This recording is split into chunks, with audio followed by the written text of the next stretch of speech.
Suppose, Yes. like I say, it would rain tomorrow if weather remained the same.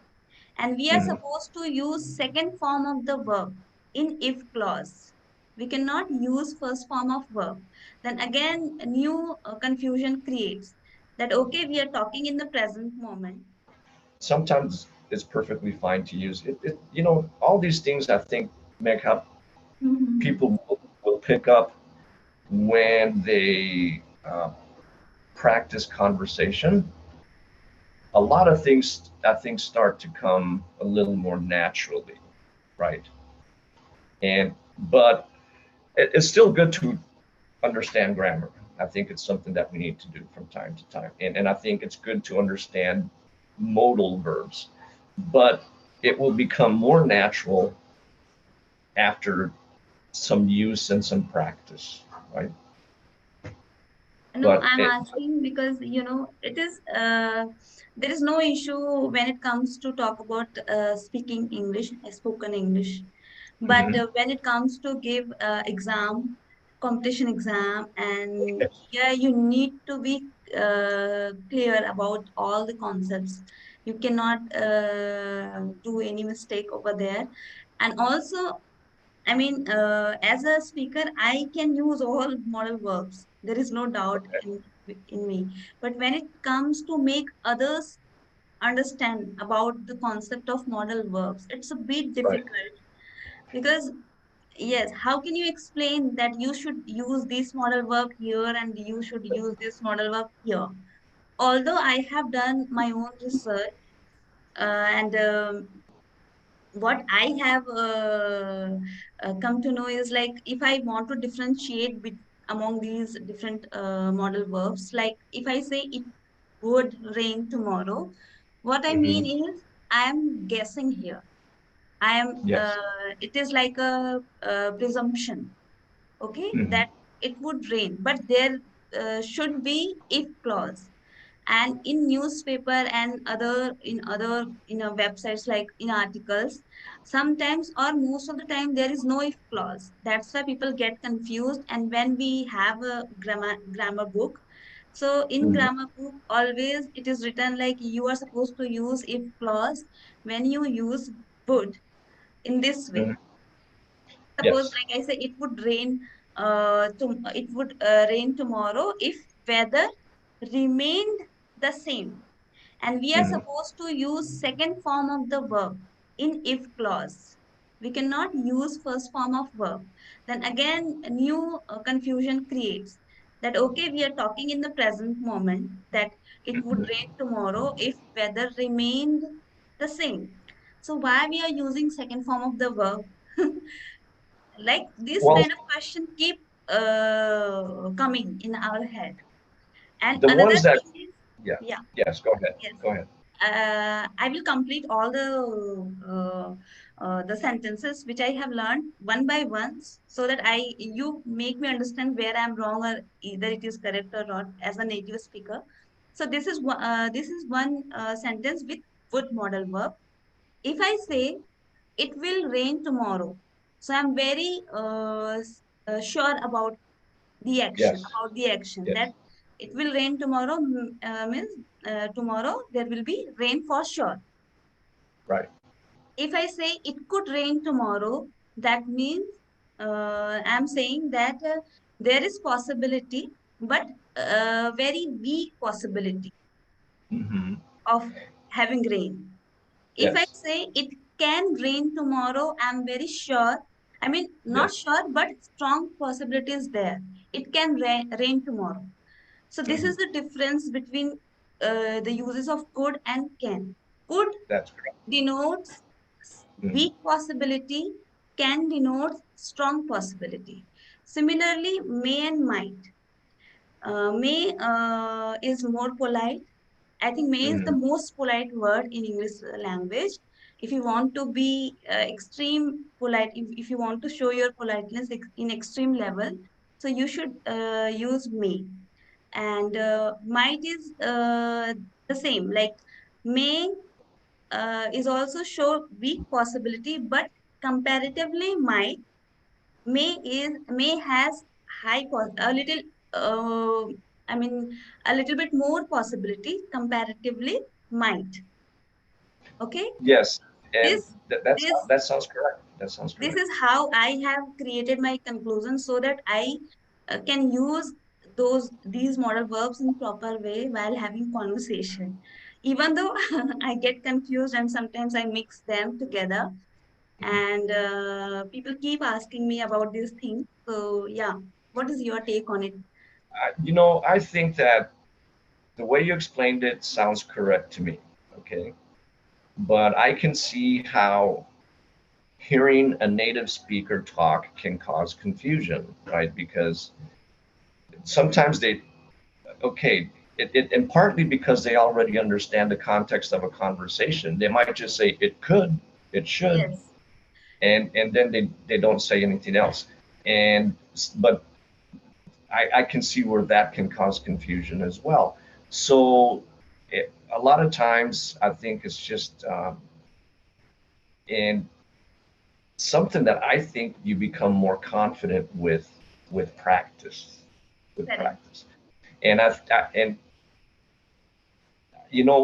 think if you look at the flip side, Megha, for some native speakers, okay, they may use modal verbs perfectly, but they may not know how to explain it, correct, right? correct. It Because happens with us as well. As a Hindi speaker, we know how to use correct Hindi sentence, but when it comes to explain it, we fail.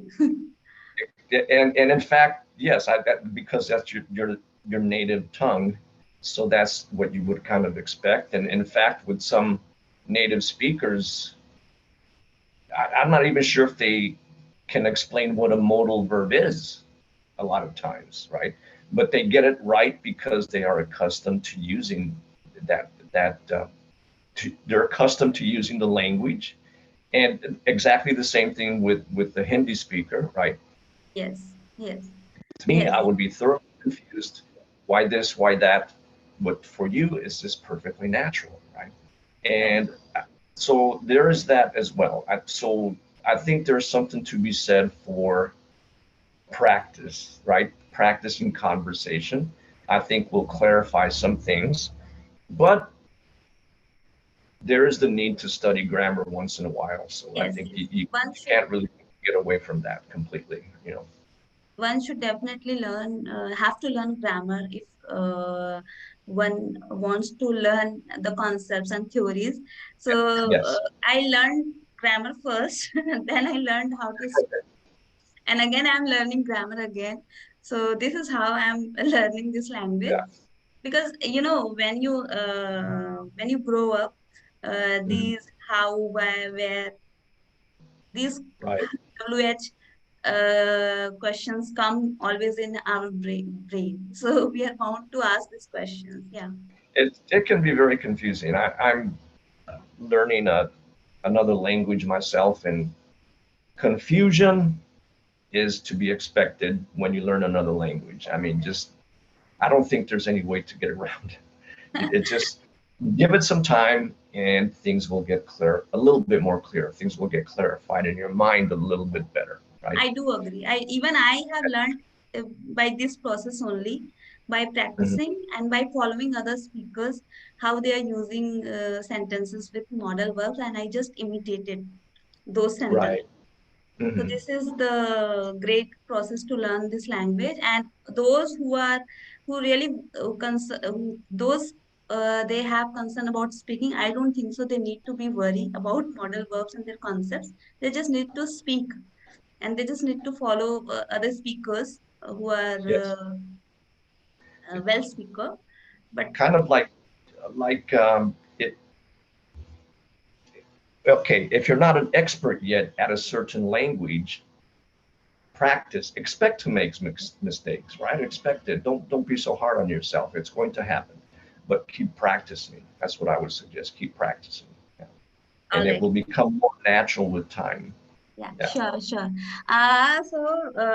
Philip, now we are going to wrap. I'm going to wrap up this session here. But Okay. before saying bye, I just want to ask you a question that Yes. what is your favorite model verb? When My favorite, which okay, my favorite modal verb. Okay, let me think about that one. I don't think anyone's ever asked me my favorite modal verb.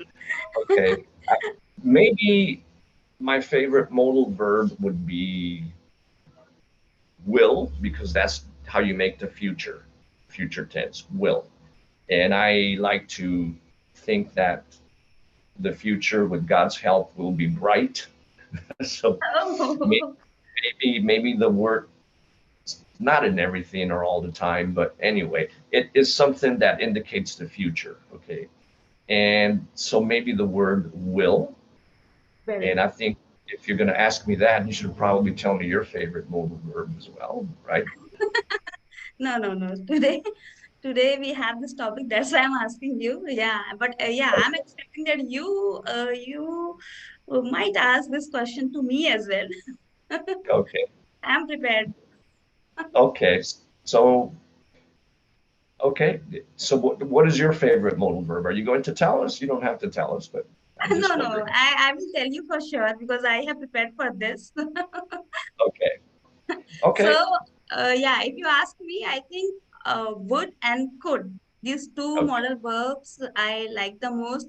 And the reason behind it, like I use these modal verbs frequently. Another reason is to because I want to show politeness every time Mm, whenever I have conversation with people. That is another reason, I guess, to love these two modal verbs. So yeah, would okay. and could. Good.